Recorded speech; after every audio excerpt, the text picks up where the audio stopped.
Good morning, everybody. It is June 26th, 2020, and it's almost 4th of July weekend. So I thought I'd do a little discount for anybody who is a pre-retiree or retired investor. I have a service at Seeking Alpha called Margin of Safety Investing, typically $499 per year. If you haven't been reading Seeking Alpha, I suggest that you take a look at it. Great source of information. And I have curated a list of some of the top authors via my profile. Just go to the list of people that I follow. And if I follow them, they're basically screened, I think, for validity and decent opinions. They put out good content. So these are people that I think are fairly trustworthy. I don't always agree with them, but they're good people to get information from, so that you can consider how you are making your investment decisions. And with that, let's close this up. But if you are a pre-retiree or retiree, Margin of Safety Investing is free.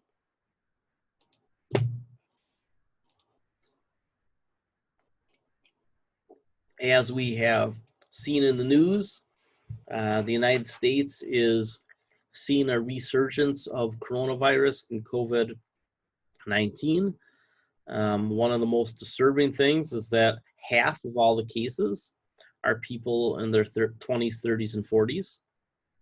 So your death rate is still coming down, but it is still relatively high. What we are learning is that probably the death rate will end up being around 1%, but we don't really know how fast that's going to happen. As you do the testing, you do more tests, obviously the denominator gets bigger. So hopefully what we find out is that fewer and fewer people are testing positive of the people who are tested. Right now, that's not true. The number of people testing positive per people tested has actually been going up. It's about 20% higher now than it was a couple of weeks ago. So it went from 5% to about 6%. So that means that about 6 in 100 people who get tested are testing positive. I believe that's correct. I'd have to double check. That doesn't sound right in my head, but I think that's probably the case. In any case, here's a spike that we see in the death rate. Now, this is not the natural curve. This is from an addition that New Jersey made. New Jersey inspected death certificates and added 1,900 people to the death roll. So really, from about here up, should have just been evenly distributed around across this time frame. Really, this time frame is when New York, New Jersey were breaking out. Then it was more New Jersey, Connecticut over here, and this is New York declining. So what we have found is that the death rate is plateaued somewhere in that 600, 700, 800 day range, but it has ticked up in the last week. So, really, these are deaths, these are days, these are weekend days, and you see it happen over and over again. There's a pattern, right? The weekend days, the deaths are not reported as well. So they end up showing up on Mondays and Tuesdays. In Wisconsin, it's Wednesdays for some reason. So you take the 7-day rolling average, and what you can see, it's leveled up, and we're a little worried that it's ticking up. And with all the new cases setting records in state across state, again, you have to consider more people are being tested. We need to watch the hospitalization rates, which have gone up. and the death rate, which is basically flattened and is threatening to move up. So that's been getting talked about a lot in the financial press and the media, and I think it's worth watching. You know, we talked about probably a month ago, 6 weeks ago, right after the opening, probably closer to 6 weeks ago, that the number of people who test positive and the number of deaths and hospitalizations directly correlates to the reopening of the economy. And in the last week or two, there's been some very valid concerns, I think, leveled at how fast can this economy reopen. And I have been talking about this for a long time now, right? I mean, ever since the start of May, when states were filing lawsuits against their own governors, and in Wisconsin they did it to reopen, and based on legal mumbo jumbo that is above my pay grade. So now we're doing the reopening, and we're seeing more and more infections. And what we know is that people can be infected more than once. So herd immunity is going to be very, very slow to get to us. And we really have to start thinking about, to what extent do we want to force a third of the population to basically live in self-quarantine?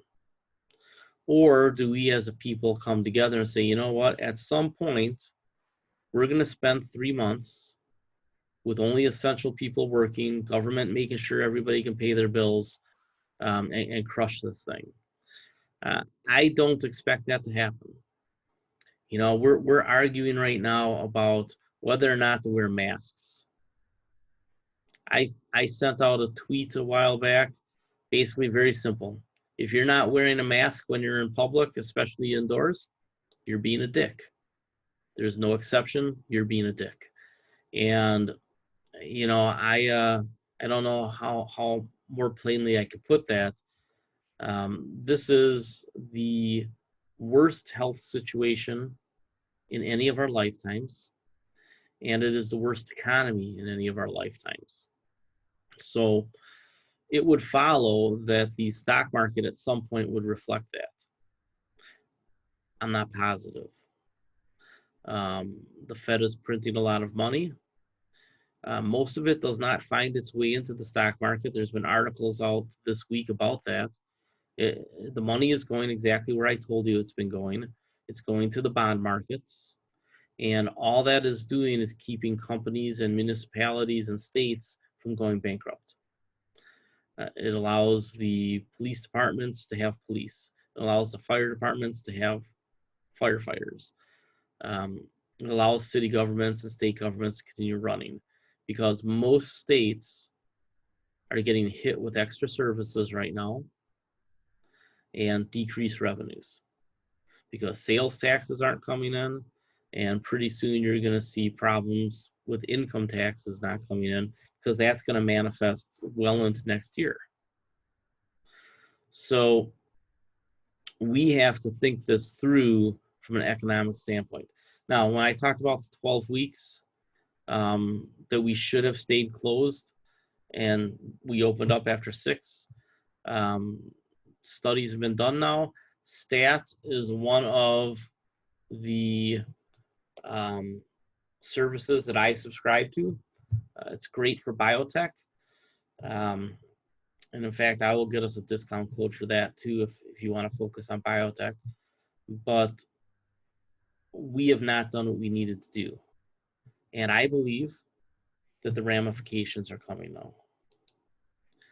So when we track the economics, what we find is that GDP growth has fallen off a cliff.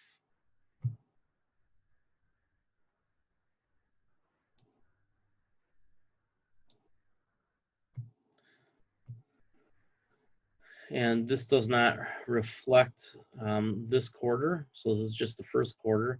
Second quarter is way down here. industrial production falling off a cliff. I mean, take a look at this historically. The worst ever fall in industrial production, at least since World War II. Employment falling off a cliff, right? Unemployment rate is spiked.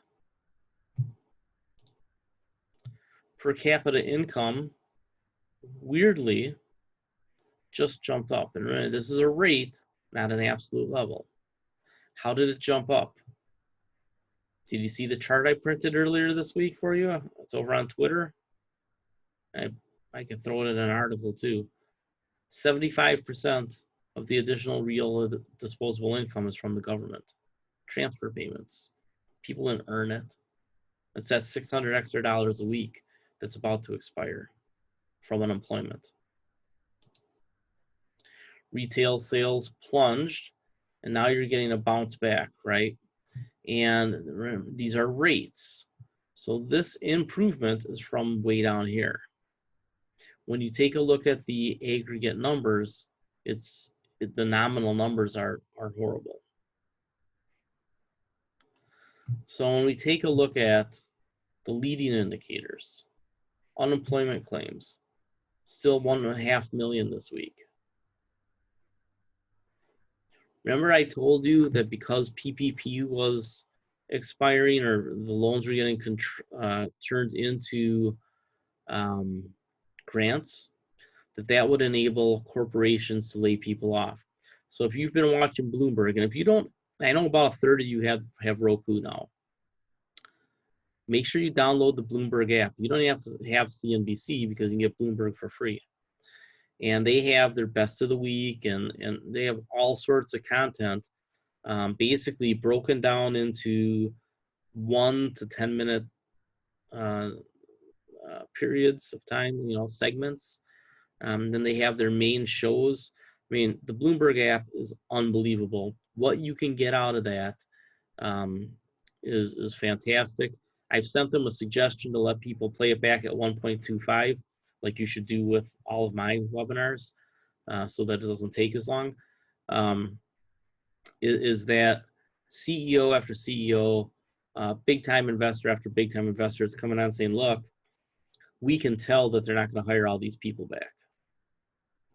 So we're probably going to see double-digit unemployment for sure through the end of this year, for sure well into next year.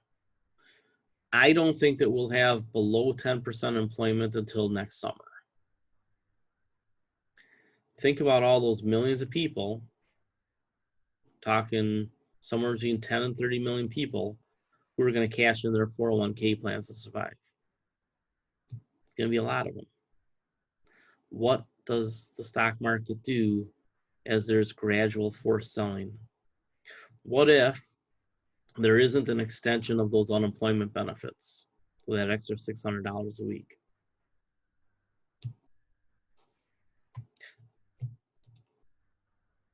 Straight down is the answer. New orders of consumer goods, off cliff.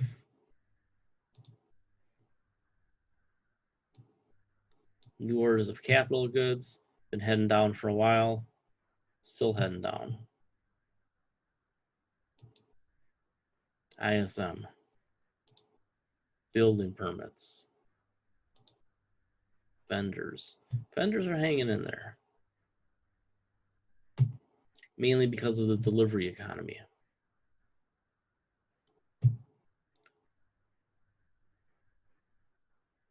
I'll take a look at this crash, right? That's the Great Recession. Market peaked at the end of 2007. Really took about 16, 17 months to get all the way to the bottom. Now,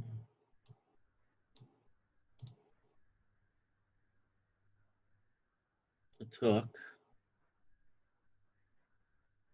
3 years to get back to even.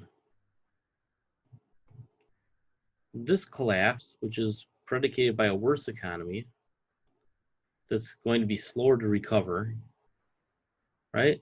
Nobody was sick here. We were able to spend money to stimulate growth. People are sick here and afraid of going out. And yet the stock market rebounds.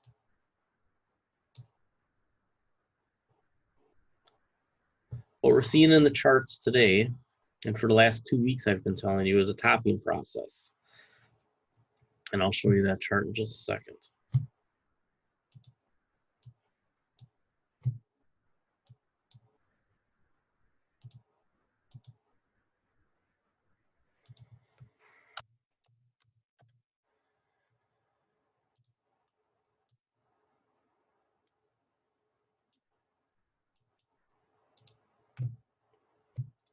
If we take a look at the chart now, take a look at the 5-year chart. I keep keying on this level here. This consolidation period was presuming slower growth and a normalization of interest rates. And then we got the oil price collapse, and then we got the tax breaks. And then we got the Fed, then we have this big drop here, and the Fed bails out the repo market, right? Over here, excuse me. Little drop, that itty bitty drop right there.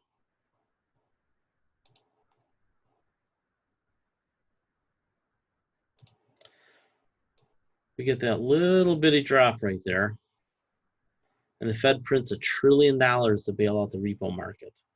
Remember talking about that last year? I told you somebody got bailed out. Still don't know who it was. I gave you a couple ideas who I thought it might be. And the market still tipped over, even though we had thrown an extra $1 trillion into it. Think about this.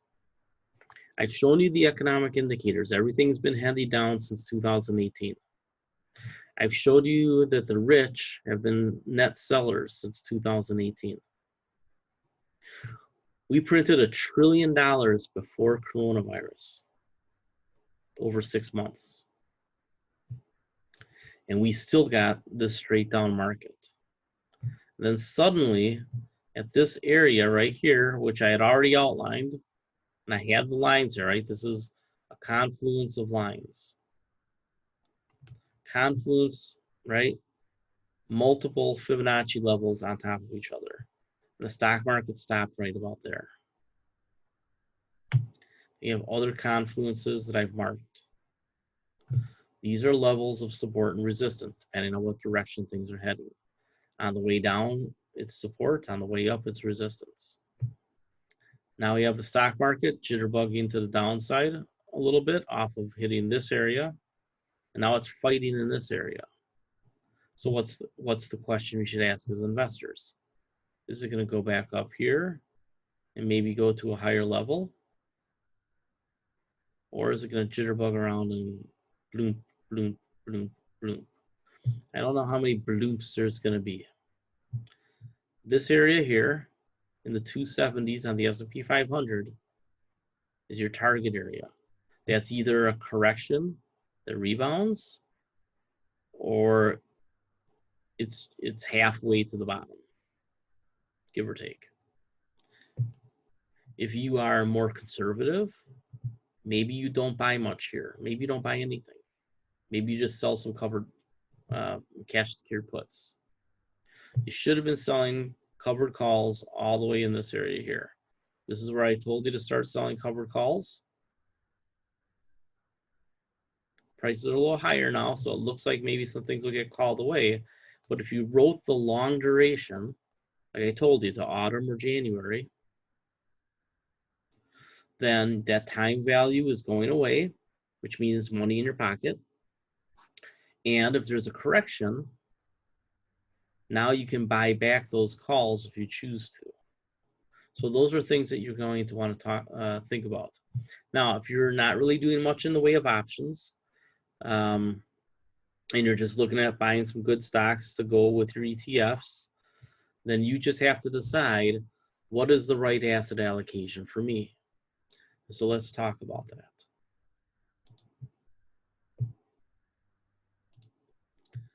In this article, I updated it this week, Building Your Model Portfolio. I talk about different ways to build your portfolio, right? QQQ is really going to be everybody's biggest holding forever. There's no reason for QQQ not to be, somewhere between 12 and 50% of your portfolio, depending on whether you're doing more ETFs or more stocks or how you're going to do it. I generally am gravitating towards a quarter of my money in QQQ, a quarter in other ETFs, and then half in stocks. That's me. You may want to do all ETFs. And if you're going to do all ETFs, then QQQ is probably half of your money. If you're going to do 3/4 stocks and 1/4 ETFs, then maybe, it's 12%. So QQQ is your core big holding. It should be your biggest holding no matter what for the long term. I'm not saying buy it right now, but I'm saying that should be where you gravitate towards. Then you'll have your satellite universe of the other ETFs or stocks.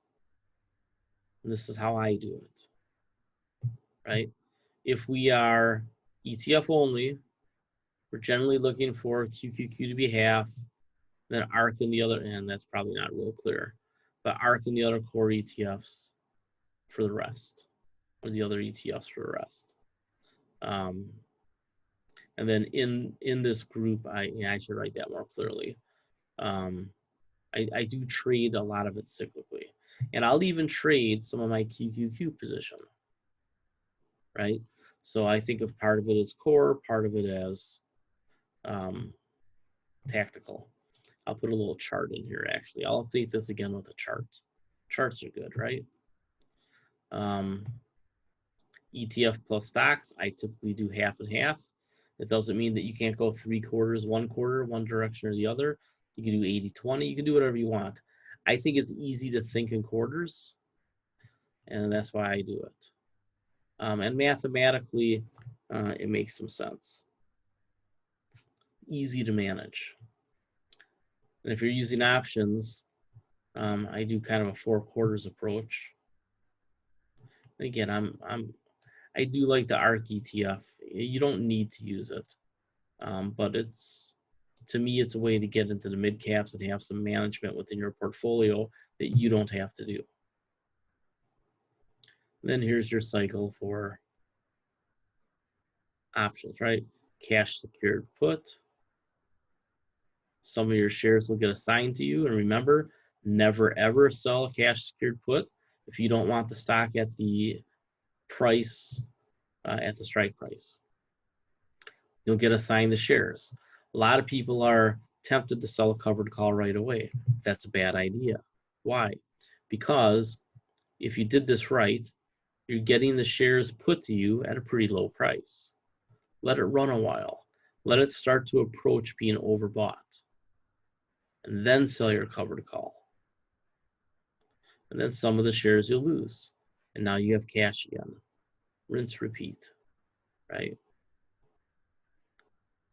Sell the cash secured put. Some of them go up, some of them go down. The ones that go down get assigned to you. Let the price go back up somewhat. Sell your covered call. Some go up, some go down, some get called away. You have cash. Sell more cash secured puts. If you do this over and over and over again, with about half of your money, you're going to make an awful lot of money in premium. Generally, you're talking 6, 7, 8% a year. And that's being conservative, which is what you should be if you're retired. As far as fixed income, I'm not a big believer in fixed income unless it's a value situation where you can buy a bond trading for far below par value. And that's because of these interest rates, right? The last time I was a big bond buyer was years and years ago. And interest rates came down and down and down, so I made a lot of money. But the idea that interest rates, especially longer term interest rates, are going to stay low much longer, I think is a weak argument. I think that you're going to see the 10-year Treasury approach 4% a couple years from now. So that means that a lot of government bonds aren't going to be profitable when you take into account the capital gains because the coupons are so low. So I'm not a big fan of fixed income in general. That said, the 80-20 portfolio, where you have up to 20% in cash and bonds, there's validity in that because there's usually some subset of bonds that you can own. We bought bonds about a month ago, right? We've specifically focused on bonds, triple Bs, and fallen angels that the Fed was buying. So we bought the bonds that got direct Fed support. And those bond funds are up 6, 7, 8% on top of the coupon that you're collecting, right? So the bonds act as a way to create a non-correlated asset at some level. But I will tell you, gold and the gold miners are even less correlated to the S&P 500. I've shown that chart before too. So if you want to go 20% fixed income, that's fine. I would never, ever do the 60-40 portfolio. I would never, ever go beyond 20% bonds, even if you're 100 years old, right? If you have fear of being able to pay your expenses, make sure that you have 2 years worth of income sitting in a bank. Bottom line, if you want safety and you want to be able to invest the right way, keep a large cash cushion at the bank.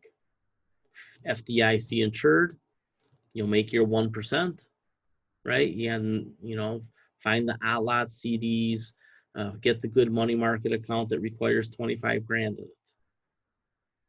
But 2 years of expenses in the bank if you're retired or about to be retired. I mean, that's for sure.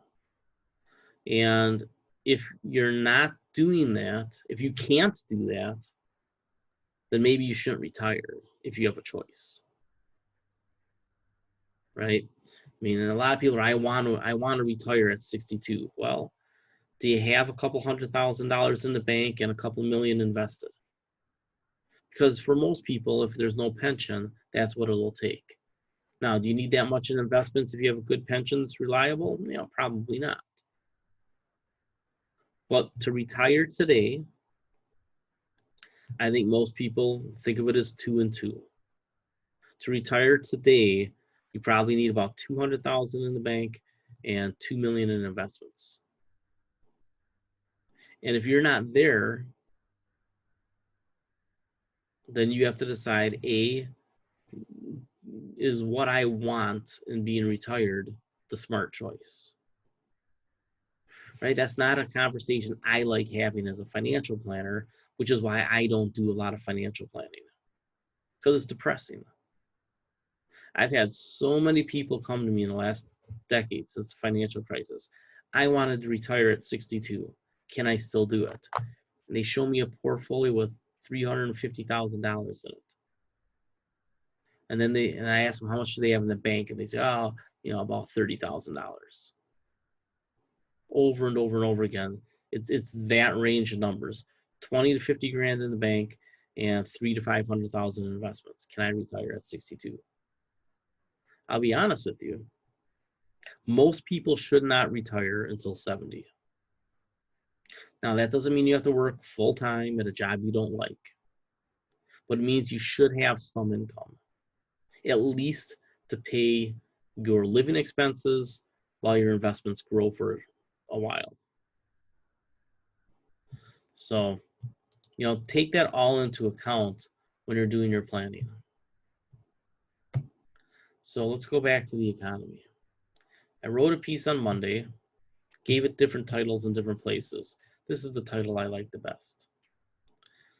Depression walks into the Fed and finds Robin Hood's diary. So Robin Hood's diary is Reddit. And they're different to an extent. Robin Hood is the trading platform that a lot of millennials and Z investors use to make small $100 and $500 and $1,000 investments. And that's great. Absolutely, they should be investing. And to anybody who's listening, who's in that age group, I will tell you, your first 50,000 in investments should pretty much be in QQQ. Just keep dollar cost averaging into QQQ. Keep money in the bank. When the stock market goes down, buy some QQQ. Or keep money in your account at Robinhood or wherever it is you're using. And just buy the dips on QQQ. Now, I think we have a big dip on QQQ coming. So I talked about the rally off the March 23rd bottom being driven by extreme Fed policy that's not really doing what people think it's doing, right? The idea is that the Fed is propping up the stock market and pouring a ton of money into it. It's not. It's pouring money into the bond market. That's preventing some bad things from happening. But yet, people are going, QE, QE, QE, and the money printer goes brr, right? Not quite how it works. And I read Reddit and I read different chat boards and I visit other trading rooms, and I'm telling you, it is pervasive. How many people think the Fed is actually stimulating this stock market in the way that people think they're stimulating it, right? There is an impact. There's no doubt that some of that money leaks into the stock market, right? It goes through channels.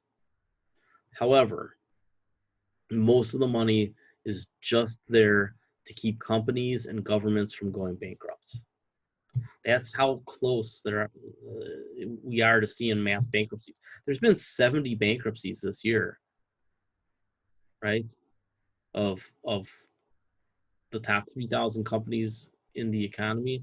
In fact, I think I saw, where did I see it?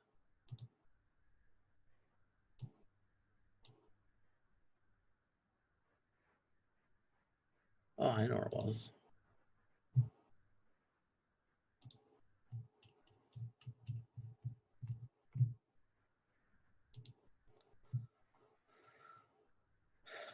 There you go. We're starting to see quite a few bankruptcies. And we're probably going to see a bigger wave at the end of the year. My guess is you see a lot of retail stores go out of business after Christmas. I think you're going to see more restaurant and hotel chains declare bankruptcy. I think you'll see an airline declare bankruptcy. I think you'll see a cruise line declare bankruptcy. I think you'll see a REIT or two declare bankruptcy, right? Because ultimately they're beholden to their banks, and the banks don't mind holding good real estate. I mean, they'll negotiate with the people they want to negotiate with and take the assets from the people who they want to take the assets from. That's the way it happened in 2009. That's the way it'll happen now. Is if you have great assets and you can't pay the mortgage, they're probably not going to work with you unless you have some leverage. So, you know, I don't know what this is a subset of, because in the whole stock market, it's higher. But we're seeing a wave of bankruptcies. And the wave of bankruptcies that we haven't seen yet, energy is going to see a ton of bankruptcies by the end of the year. A ton. Yeah, I'd say 10 more oil companies are going to go bankrupt, at least, maybe 20 or 30. And that includes little ones, but you're going to see several major bankruptcies by the end of this year or first quarter next year. So in the other video I'm going to do a presentation on the oil sector. and I'm going to publish 2 articles next week on Seeking Alpha to talk about oil and oil stocks. You are going to see massive bankruptcies here in the oil sector. So if you own oil stocks and you've gotten a bit of a rebound, sell your oil stocks. There isn't one worth keeping right now. Not even Total, because Total had a big run. Exxon, sell it. You know, I published in an article on Seeking Alpha, right, about a week and a half ago, June 10th, 2 weeks ago now. Cut these dividend stocks before they cut. And you know, I used Stock Rover to do the screening.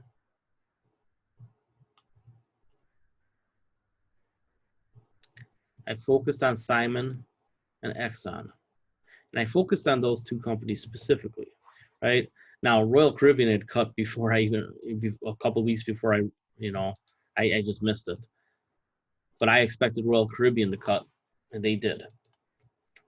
And I just focused on companies that had a bit of stock run up. Now, you've seen all these stocks. Every single one of these stocks is down in the last 2 weeks. Most of them double digits. Yet, one of the real estate guys, you know who it is, I don't want to pick on him too publicly, went out and wrote that he's buying Simon Property, right? He's buying Ventus. He's buying Iron Mountain. He picked out 3 of these stocks and wrote a response article telling people to buy all these, right? I'm no Brad Thomas. Oops. But I think people are making major mistakes in how they invest. Let's think about investing. There are 8,000 or 9,000 stocks out there that you can invest in through your brokerages. They're on major exchanges, right? That includes a lot of foreign companies, includes a lot of small companies, big companies, about 8,000 or 9,000. And of those companies, what percentage are growing more than the economy? It's not many, 15, 20%. And the ones that are growing the most are growing a lot faster than the economy. And I'm talking about over an extended period, not just year over year, but over several years. The screens that I run are looking for increasing profitability over 3 years usually, and being profitable for 5. I'm looking for companies that are doing really well. And the price of the stock doesn't reflect the growth. So I'm looking for growth companies at value prices. It's exactly what Warren Buffett does. Warren Buffett doesn't buy stuff because it's cheap, so I'm going to buy it. He's buying future growth. Everything, if you go through his portfolio, everything that he's ever done is based on that principle. Buy future growth at a low price today. Is Simon Property ever going to grow again? Malls. Bank of America, Citigroup, Chase, Morgan Stanley, Goldman Sachs. All of these down. Why? I told you the Fed was going to, in this article, right here. And it happened yesterday. The Fed has a say-so on their dividends. What did the Fed do yesterday? The Fed said they're not allowed to raise dividends. And they're not allowed to buy back shares. And a couple of these companies are going to have to cut their dividend. And I should have had Wells Fargo on here. I thought they had already cut. So when you look at all those stocks out there, think of investing like rank ordering the stocks. Don't buy the 500 best stock because, hey, it's going to do okay. No. What our very short list is, right? We have the very short lists. It's several watch lists. Covers right around 200 companies. I'm adding a few right now. I added Kroger, added Costco. Because I think there's a new period of growth for them. And probably consolidation. Because the grocery sector was overbuilt. We talked about that 2 years ago. Right? Back when I told you that, what was the one? Safeway? I told you Safeway was going to get bought out. And they did.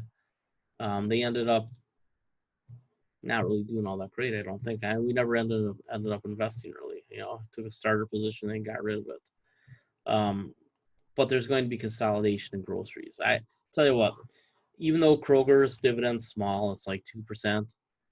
You want a company that's really going to be a consumer staple company, get Kroger.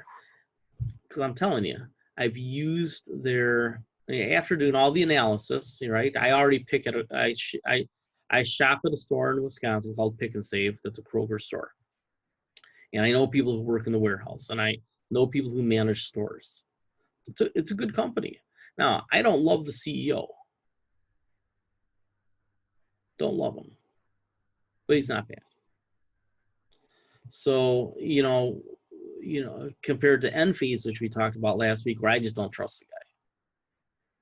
So I'm not hating on Enphase outright because I like the business. But remember what Warren Buffett says. Invest in businesses that any idiot could run, because eventually an idiot will run it. And I'm not sure if the guy at Enphase is an idiot. He's not transparent, and that bugs me. Right? He hides things. Anybody who hides things, couches everything that they say, right? And then he's arrogant when you ask him another question. Better be careful. So I sold my almost all of my Enphase this week. Talked about it in the chat room. I sent out that one warning. I talked about it in the video last week. So, if you want to take, they have the accounting questions, and we talked about it again last week. We showed the Financial Times article. I'm not saying there's a problem with Enphase. What I'm saying is I don't know anymore, so I don't want to be in it. Too much risk. There's other stocks that can double for me. These stocks here, though, all have risks. Very specific risks. Ventus, they're going to get sued, right? Because of the COVID deaths, right? What if cruising doesn't pick up for 2 more years? They have a lot of debt. So a lot of these companies, even with the Fed helping them extend their debt, that's still debt that they have to repay over time, which is going to be a hit to their earnings year after year after year after year, which is going to impact their dividend policy and their buyback policy. You have to dump high debt stocks. I have Oniak on here. I've talked about how I don't like Enterprise Partners. I don't like Enbridge. I specifically told people with Enbridge, there's a pipeline problem in the Great Lakes. What happened yesterday or the day before? Line 5 for Enbridge up in Lake Michigan got closed. It's going to stay closed. At some point, the Great Lakes Compact tells them to go pound sand. Michigan and Wisconsin are already trying to tell them. Don't want a pipeline under Lake Michigan. Why would we risk one of the best sources of fresh water in the world? Truck that oil, build a different pipeline, whatever. So, in any case, this article that I wrote, you should read. And you should forward it. Somebody reminded me to put the sharing buttons on, and I got the sharing buttons. You can even like it if you want. Enough of you like it, I'll keep it. But I've got the sharing buttons at the bottom, and you can print it if you like, save it as a PDF. But the stories about Reddit, why we are seeing, right, the memes.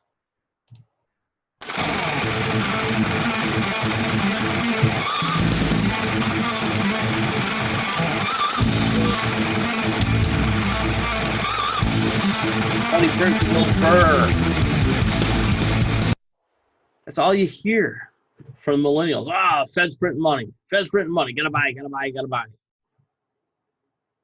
Ain't doing what you think they're doing. The guy who started Wall Street Bets, which is got about 2 million people on it now at Reddit. 2 million. I believe it's 2 million. Right? He says, this is the guy who invented it. To them, there's no sense looking at a company's balance sheet or figuring out how to do discounted cash flow analysis. They just regard volatility as an opportunity for fun. It's gambling to them. And when they make money, it's like winning a blackjack hand. If you think like that, what will happen? 4-letter word, starts with the letter B. If you play blackjack long enough, what's going to happen to you? You're going to go what? Come on, somebody chat it in there. I know you know the word. Bust. Damn right, you're going to bust. You're going to be a bust out. And as a poker player, I know a lot of bust outs. People gamble rather than treating it like the serious thing that it is. So in any case, I just bought this guy's book. It should show up today. I got a link in here. It's a good book. I already read the previews. How boomers made the world's biggest casino for millennials. Right? Because rather than allowing price discovery, we rely and have been relying on the Federal Reserve for 20 years to pump up the market. And every time that we rely on the Federal Reserve to pump up the market, we get a worse situation down the road. Early 2000s, Fed pumped up the market, financial crisis. After financial crisis, Fed pumped up the market. Market started to weaken in 2015 and 16. Got a reprieve from deficit spending, tax cuts, and cheap oil.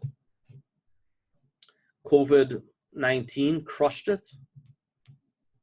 And now we're printing trillions of dollars again to bail out the bond market. And people are investing in the stock market because of it. At least small investors. As we know, the big investors are not. Big investors are still net sellers. And when we see the next batch of numbers, which unfortunately only come out once or twice a year, once a year is the really good one. Twice a year, there's a less good measure of that. Family offices is generally what I'm following, but also hedge funds. And the hedge funds, you know, you find, like I said, over at Value Walk.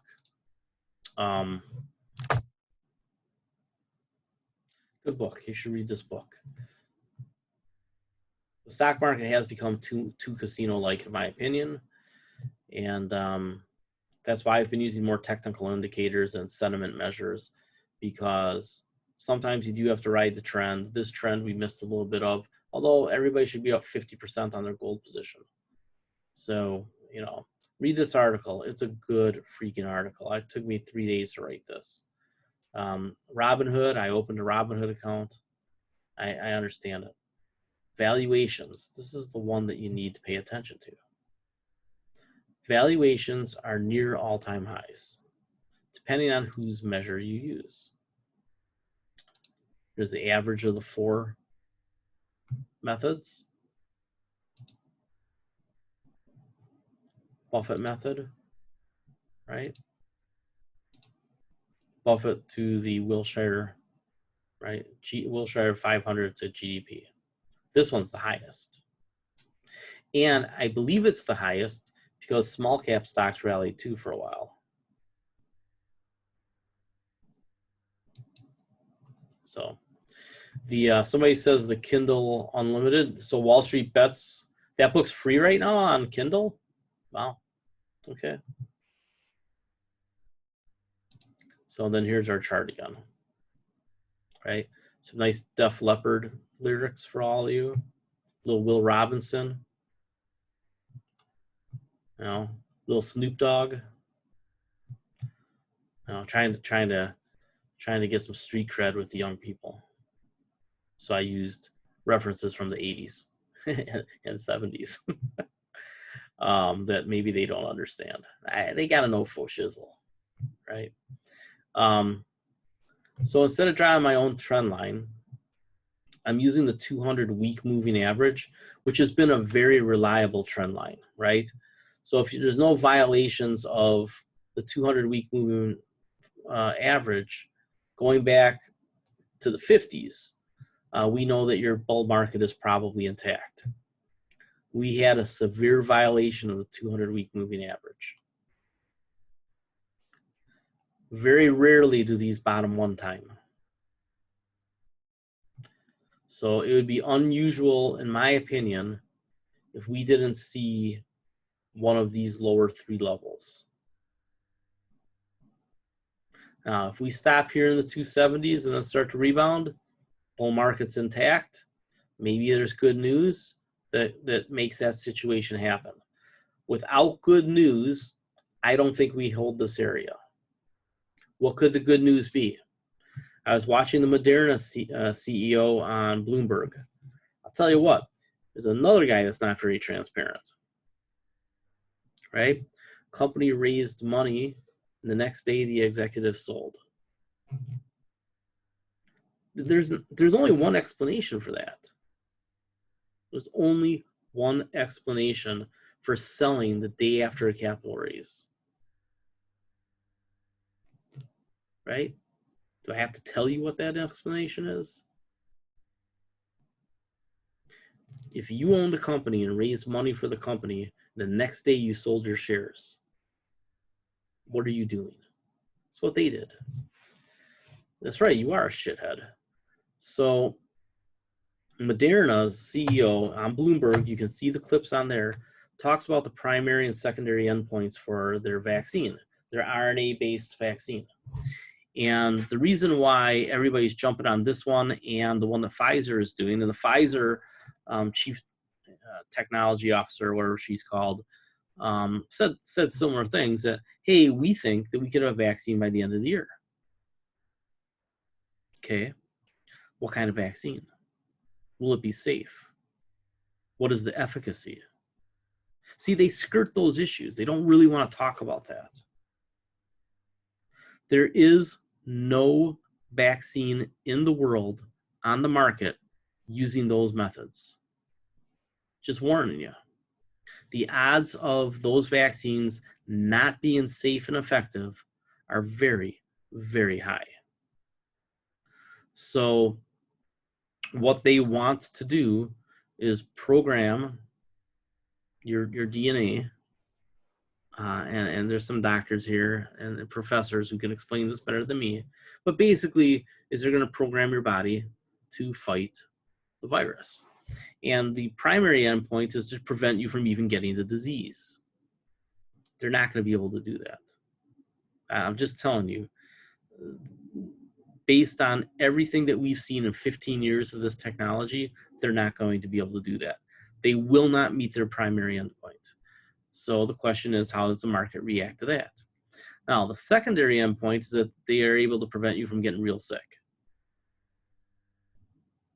Okay, well, a lot of the flu vaccines don't prevent you from, right? A lot of times, the flu vaccine doesn't prevent you from getting the disease. It prevents you from getting more sick, from having really bad symptoms. That's my understanding. So how would we feel if we knew that we were still going to get COVID-19, but our odds of getting, more than, feeling a little under the weather were really high? What if we knew that the odds of going to the hospital just went down from, 1 in 4 or 1 in 5, whatever it is, to 1 in 100? Yeah, that I'd probably even be okay with that. If this ends up being like the flu vaccine, I'm cool with that. And I think most people will be. Then the market's very happy. But what if reprogramming your DNA comes with side effects?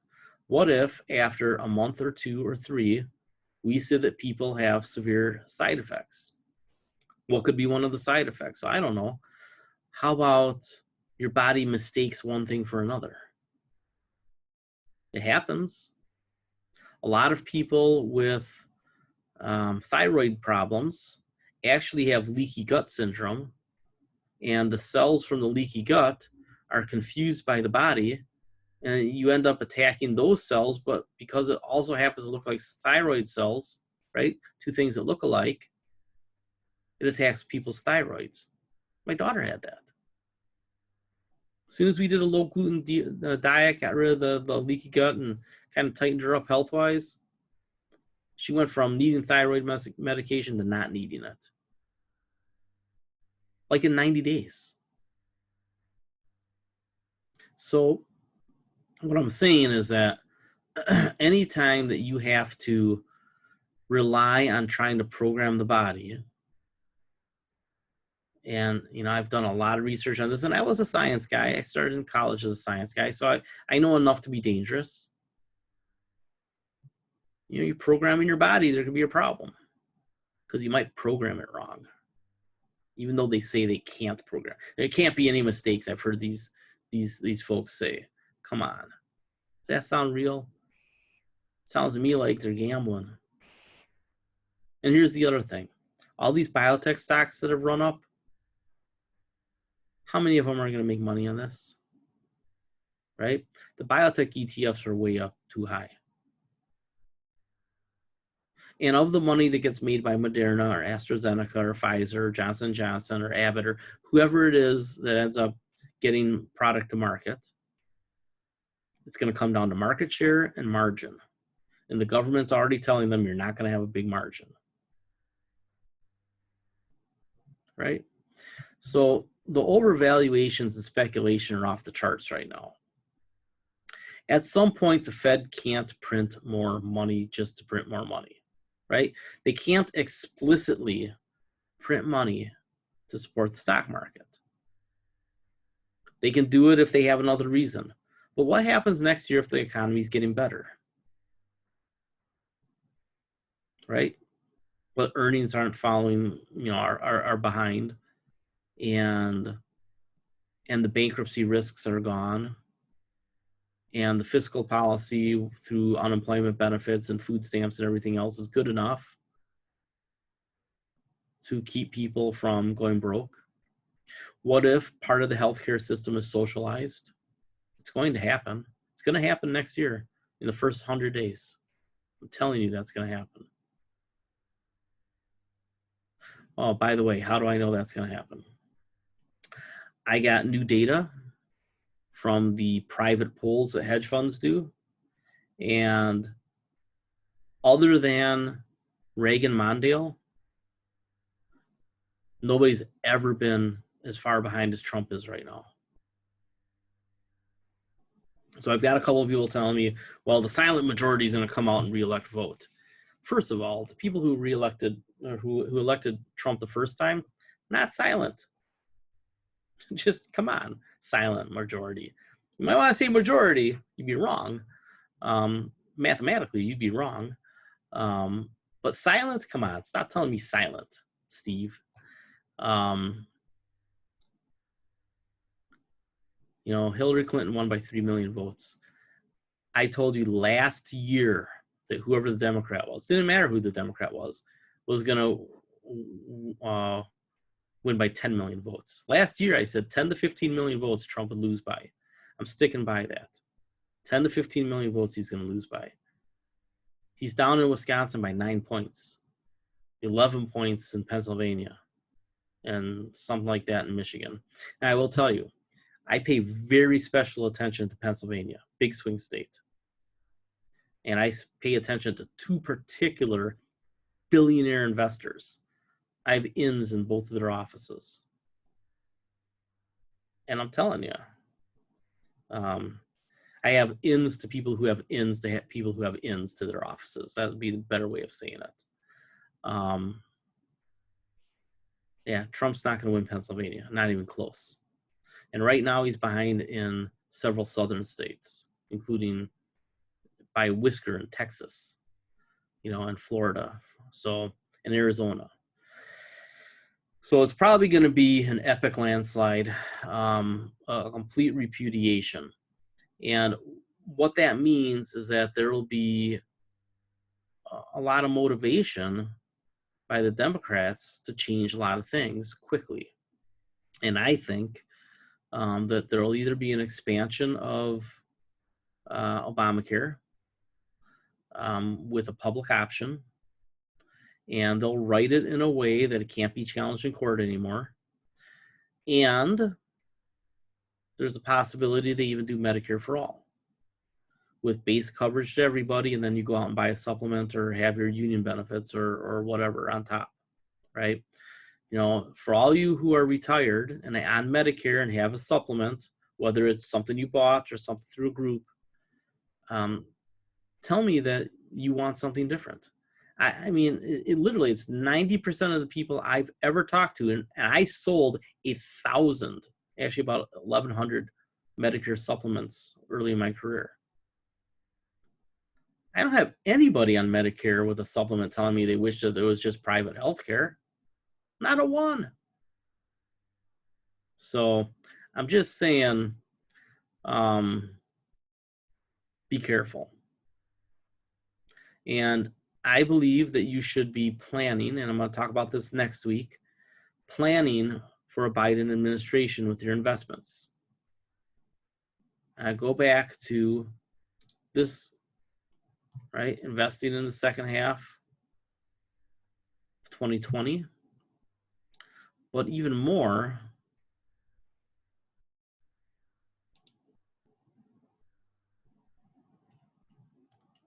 I have to find it. Investing in the 2020s in general, right? So we had the presentation, investing in the 2020s.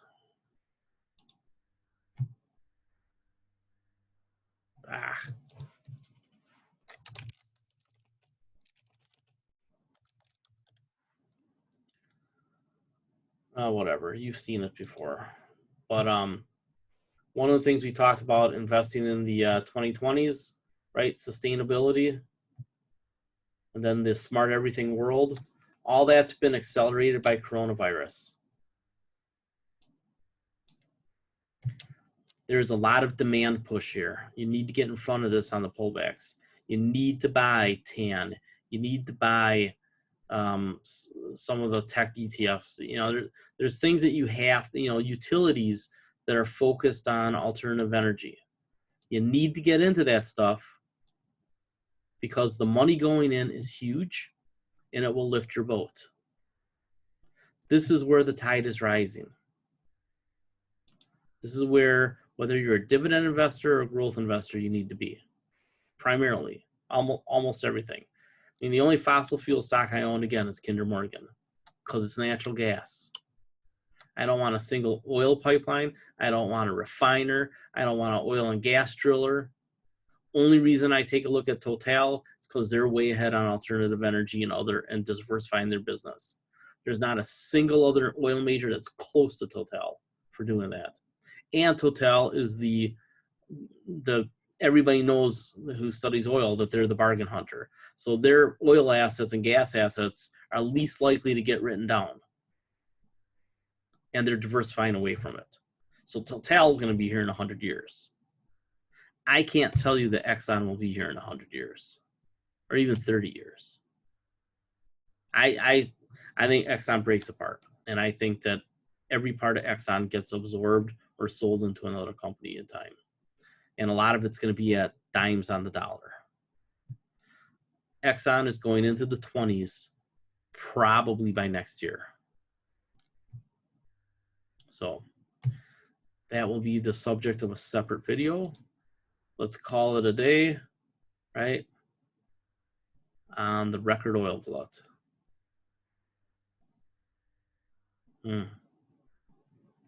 Long time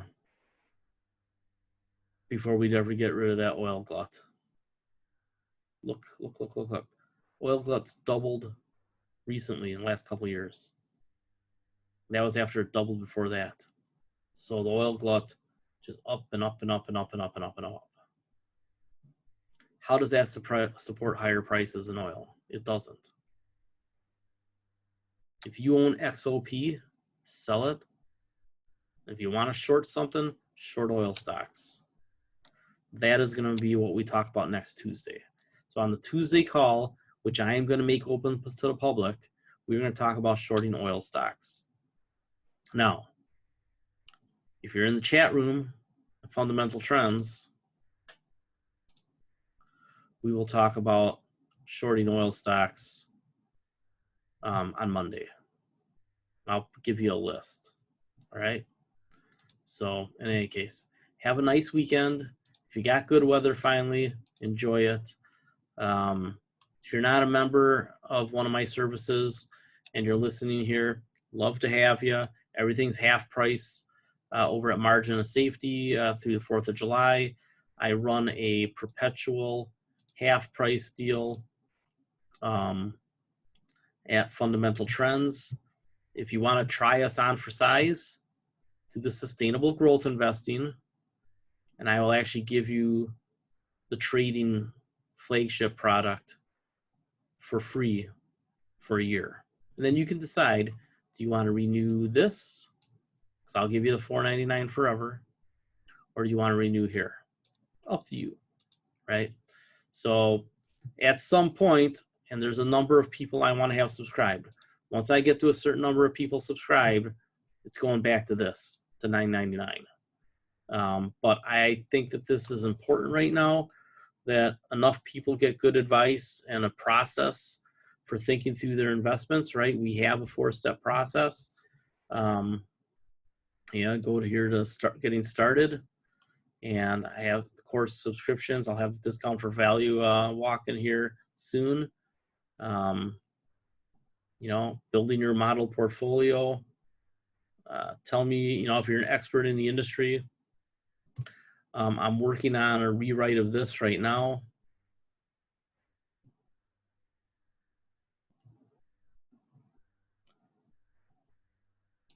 And this is the mega piece. But our 4-step process is pretty simple. Is we take a look at what the big secular trends are. And the big secular trends are technology and sustainability and demographics. So we have to be aware of that. What do those things impact?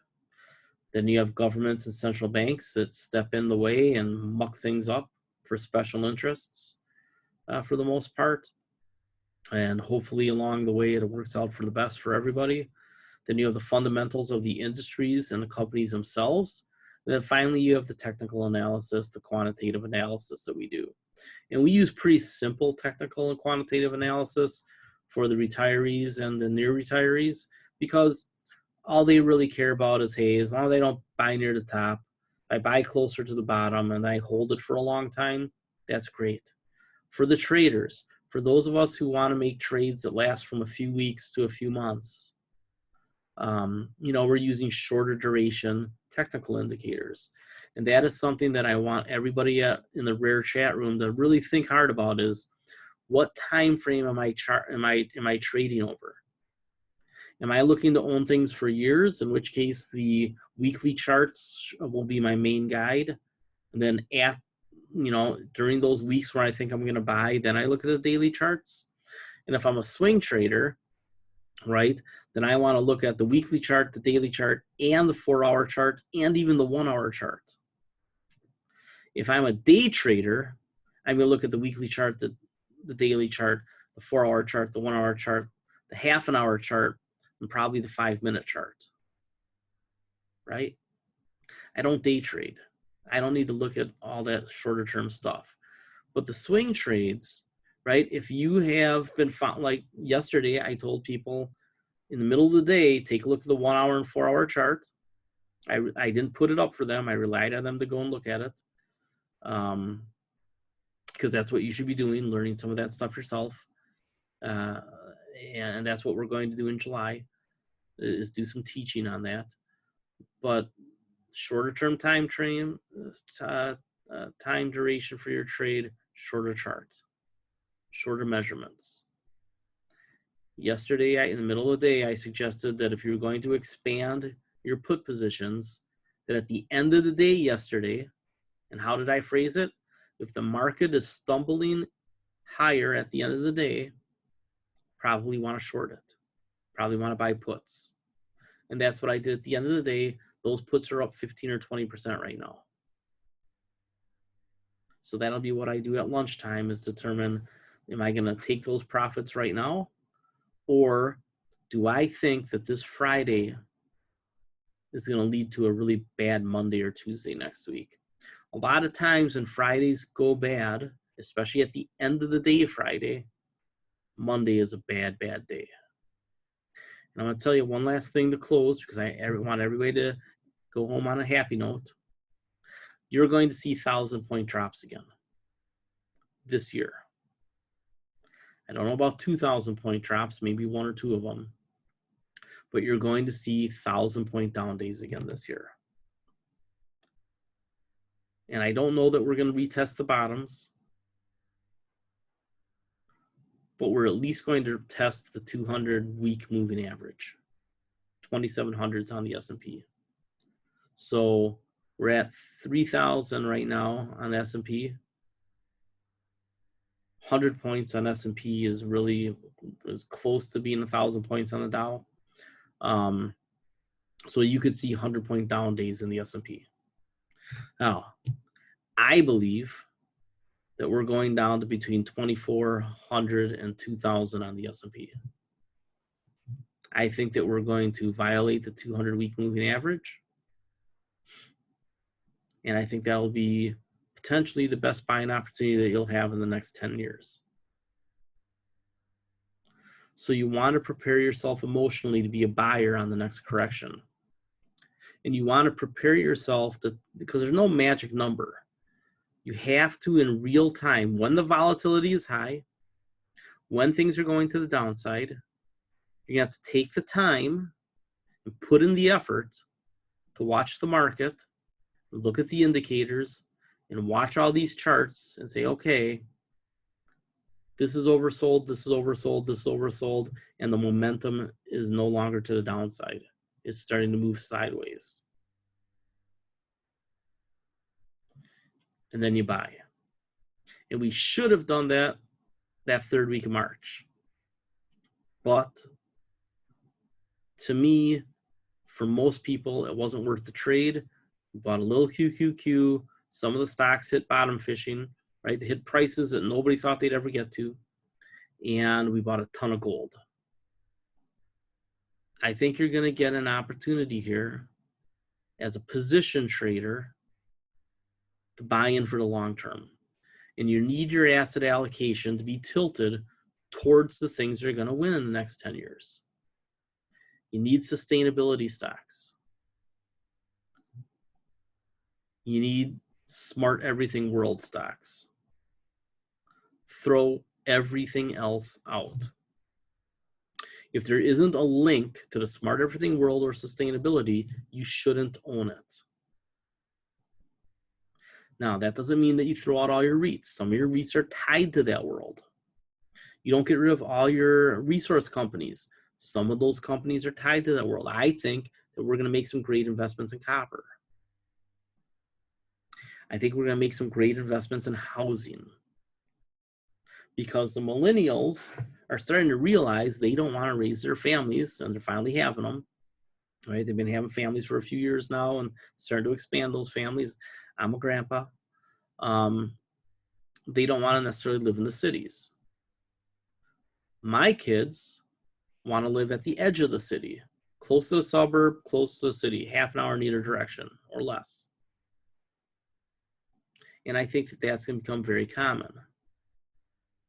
I think you might see some retired people move back to the city, right? Because they want to be closer to services. But I think you're going to see a lot of millennials move out to the first and second layer of the burbs, especially people who are able to work from home most of the time. It's not a big deal to drive an hour and a half to work if you only have to do it once or twice a week.